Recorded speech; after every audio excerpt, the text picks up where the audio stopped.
présentez-vous. Je suis docteur Mama Moussa Diaw, directeur régional de la santé de Thiès. La fête du travail, mais c'est également le moment où les travailleurs expriment leur tolérance et font des plaidoyers afin que les autorités les regardent et proposent des solutions. Qu'est-ce que vous avez à dire? Merci beaucoup. C'est vrai que le 1er mai, c'est la fête internationale, journée internationale de la fête du travail. Pour la région de direction régionale de la santé de Thiès, nous sommes allés plutôt dans le sens de ne pas être là à déposer donc, des mémorandums de revendication. Ça, nous l'avons laissé quand même aux syndicats qui font leur travail habituellement. Ici, nous sommes plutôt revenus sur le temps que les agents, les travailleurs mettent plus ensemble. Le lieu où ils passent plus de temps pour revoir un peu la communion, renforcer les liens entre travailleurs. Parce que vous savez que dans la journée, si vous enlevez l'heure de sommeil, le plus de temps que vous le passez avec vos collègues, vos collaborateurs. Et si vous avez bien vu dans la représentation avec cette marche que nous avons organisée avec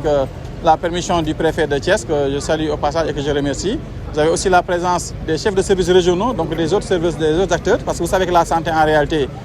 c'est juste après 10% de choses spéciales à la santé, mais c'est l'environnement de la santé qui constitue la santé. Les autres secteurs, l'environnement, l'eau, toutes les autres activités influent dans la santé. C'est ça l'esprit. Et nous avons fait aussi quelque chose que nous avons toujours en promotion, c'est la promotion des activités sportives physiques, parce que la santé, c'est avant tout la prévention. Et l'ensemble des districts sanitaires sont aujourd'hui représentés. Les acteurs de la santé sont représentés, que ce soit les relais, les badjangor, les sages-femmes, les associations d'infirmiers. Les infirmiers de poste aussi se sont fait représenter pour montrer une sorte d'union autour donc, des secteurs de la santé. Et c'est ce que vous avez ici comme match. Donc nous sommes plus allés vers le vivre ensemble, la relation que nous avons ensemble. Et ça, c'est vraiment sous la houlette donc, de vraiment la coordination et son équipe de la région qui ont organisé cette activité. Maintenant, le soir, il y aura un thème aussi qui va reprendre exactement ce que nous sommes en train de faire. C'est de revenir un peu sur l'environnement de travail qu'on va confier à une sociologue qui va faire une conférence pour justement nous parler de cas de vivre ensemble. Vous avez donc innové en amenant de nouvelles choses. Mais au-delà, par rapport à l'environnement du travail dont vous faites allusion, le constat qui se fait, c'est que généralement les patients sont mal accueillis dans les structures de santé. Ça, c'est un constat vu et constaté par tout le monde. À ce propos, pour quel plaidoyer vous faites que vos collègues puissent quand même adoucir un peu la façon d'accueillir? Bon, le fait de dire que les patients sont mal accueillis,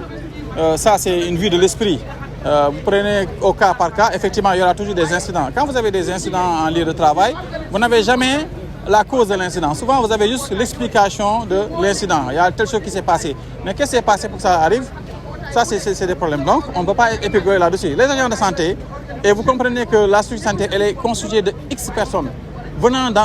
d'horizons divers. Les responsables, l'objectif de l'agent de santé avant tout, c'est de soulager la douleur des patients. Personne ne va à l'hôpital avec plaisir. Mais aussi, vous comprenez qu'un patient ne vient pas à l'hôpital avec ses patients, avec ses accompagnants, vraiment en étant à l'aise, en étant dans des conditions même pour entendre ce que vous êtes en train de lui dire. Donc, il faut faire quand même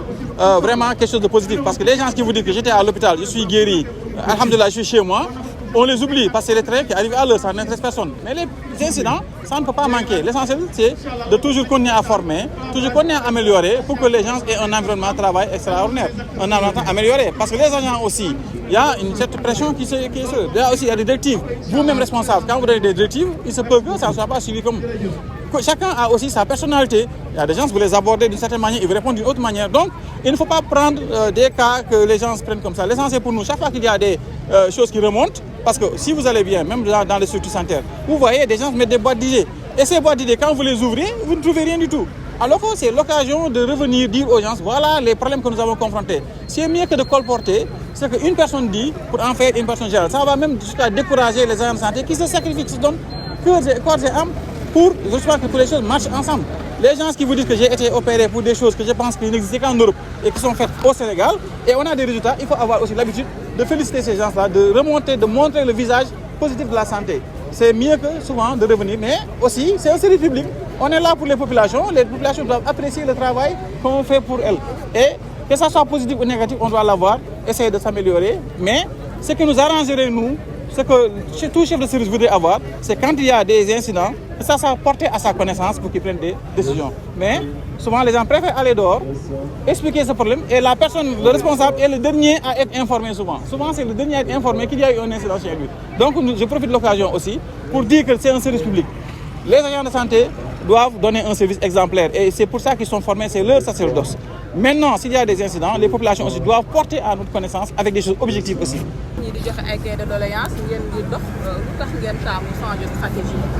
waaw dañuy rafetlu trop di profiter di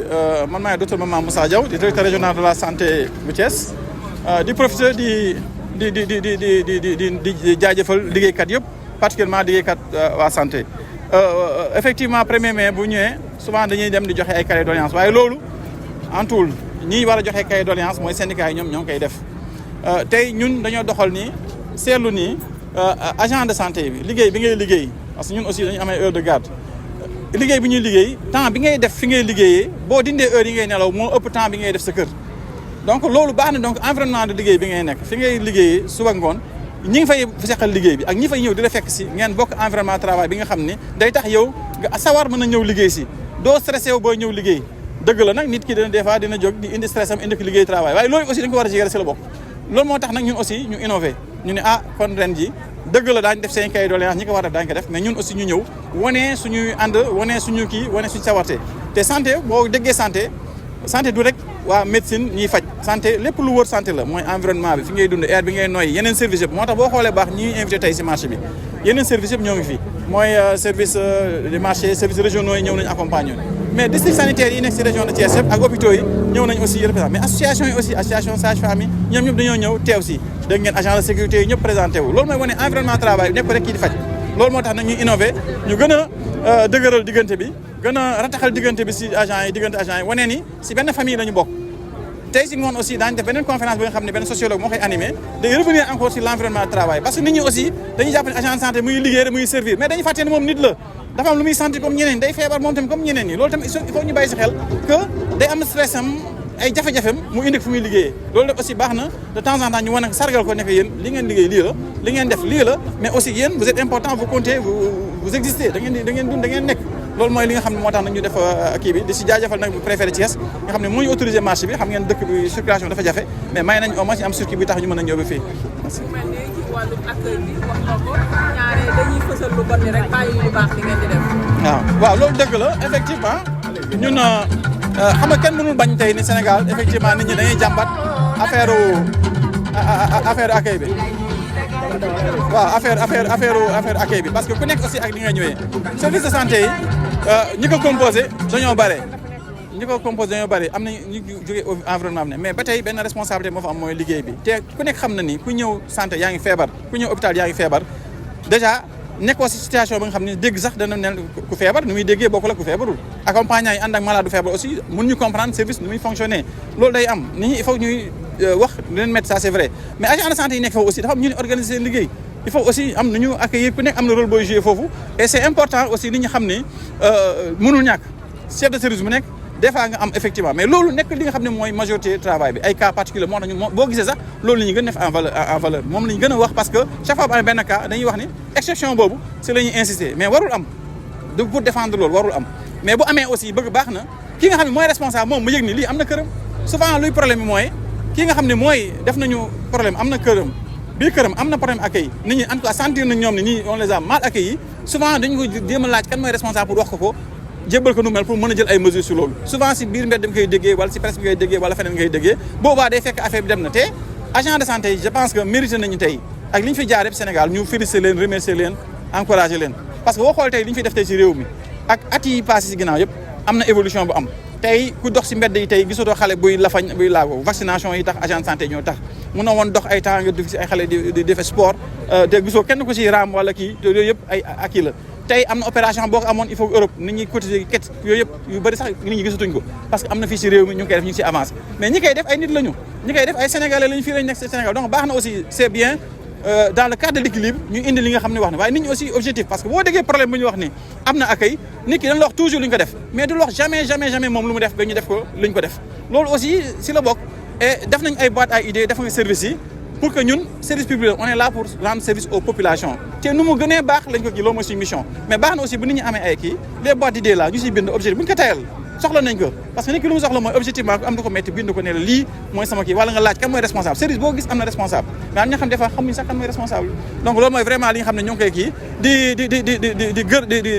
di baalu ak ñëpp ñi nga xam ne am na lu ñu jot am lu leen metti ci service yi mais di leen ñaan aussi ñu comprendre que ni agent de santé yëpp ak ñi fa nekk et puis nekkul ñëpp def formation santé des fois nga am agent yoo xam ni il faut nga former waat leen dans le temps bokkuñu même mission bi xam ne médecin mais ñun ñëppay sol blouse weex koo gis ñu docteurs yi la loolu da nga koy comprendre ñu bàyyee leen ko mais nañ ñu jàppale quand même bu ñu amee lu leen métti ñu wax ñu parce que ñun on est là pour servir les populations du leneen merci beaucoup